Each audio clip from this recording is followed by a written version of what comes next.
so we had water coming through the ceiling. When Autumn Knepper and Adam Marsh's roof started to leak in their Vancouver home a few months ago, their landlord sent over executive roof services to check it out. An employee came, looked in the attic, and said there were a few spots to fix. I asked him about a timeline about when this might get finished. He told me to call the office the next day. Autumn said she called the office and talked with the receptionist. She was extremely rude from the time that she answered the phone, and she refused to give me any information. She said I would have to get it from the landlord. I asked to speak with the manager, and she laughed at me. She told me I was verbally abusing her and that she was the office manager, and she hung up on me. Then Adam said he called Executive Roof Services. Again, she was just super rude, told me that she was the office manager, no one else I could talk to, and hung up on me. Were you super rude? Were you guys mean to this woman? Not any more than you would, maybe get a little frustrated with someone being super rude to you. Autumn then wrote a 1-star Google review about the receptionist, saying the woman who answered was rude and would not give them a timeline of events. So I was upset that I was even spoken to like that they refused to even talk to me. Was it truthful? Yeah, absolutely. Adam also left a 1-star review. Then Autumn says the owner of Executive Roof Services called her. He told me that he knew where I lived. He said he had forensics guys, and that he would gladly spend $100,000 suing me. He texted me threatening, saying that they needed to be taken down before more damages are done. I called the police immediately to file a report. The policeman called the business owner and told him he needed to stop. They thought the officer's call was the end of it. Then the couple received demand letters telling them to take down the reviews. We assume this is ridiculous. You're just trying to scare us into taking these reviews down. They're honest. We're not going to do that. Autumn and Adam were then served with a lawsuit. Executive Roof Services was suing them for defamation and, quote, intentional interference with business expectancy. The couple was being sued for $112,000 and $28,000 per week. Honestly, I cried immediately. I was terrified. I can't afford a lawyer. I can't afford to pay $112,000, and I don't want to file for bankruptcy. Do you think this man's business was hurt?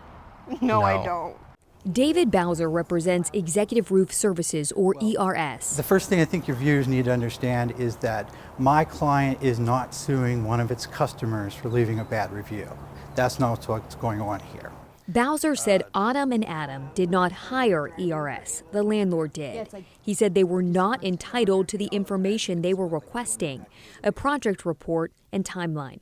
Bottom line, he said they were not customers or clients of ERS. Whether they're paying customers or not, shouldn't they be entitled to write about their experience? They said the receptionist was rude. It depends why they did that. If they were doing it merely to express their opinion, that's what other customers have done in the past. I don't have an issue with that. ERS doesn't have an issue with that. But when you cross the line and you use this forum to cause intentional harm to a family-owned business and hurt them and their employees and their business, you've crossed the line. How did they intentionally harm ERS? By writing about a rude receptionist? They intentionally harmed ERS by posting 1-star reviews for the purpose of getting that report they weren't entitled to. Bowser points to another review, a complaint filed by Adam with the Better Business Bureau, where ERS has an A+ rating. Adams filed this complaint around the same time as the Google reviews.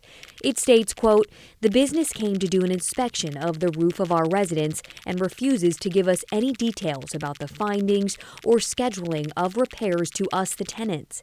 Bowser said this proves they wrote the reviews in order to get the report.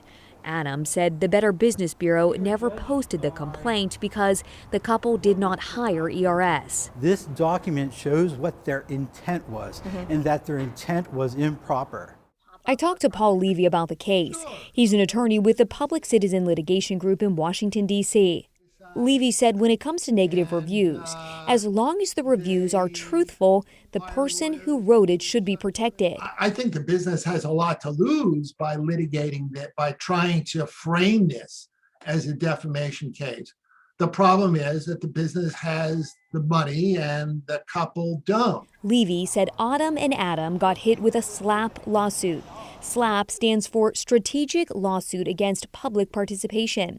SLAPs are used to silence critics by forcing them to spend money to defend a lawsuit. Many states have laws protecting consumers from SLAP filings.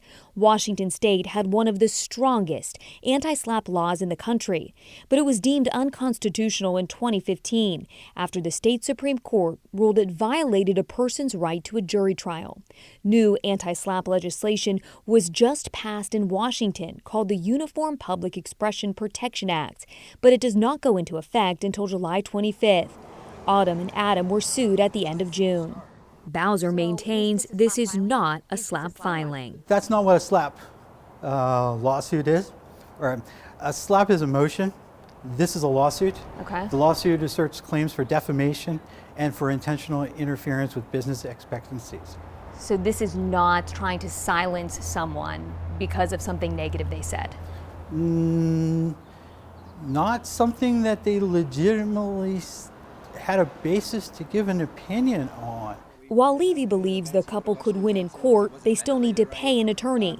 And when the couple set up a GoFundMe to raise money for an attorney, they were again sent cease and desist letters by the company. I just want to be able to live my life. I just don't want my future completely destroyed by something so small. Like, this is obviously a man who is well off and can afford to do this, and I can't afford to fight it, and I think he knows that. Okay, let's talk to Kristen for just 1 second. First of all, fascinating story, but it does seem to me that it all would have gone away if they would have just deleted those reviews. Is that true? I mean, there was a time, where the business said, look, they sent those letters, they said take down the reviews, but the couple said this was the truth. They said these were truthful reviews and they were not going to take down something they said, happened to them. Okay, well, what happens now? Court. We'll see how this plays out in court. Got it. Kristen, thank you. You bet.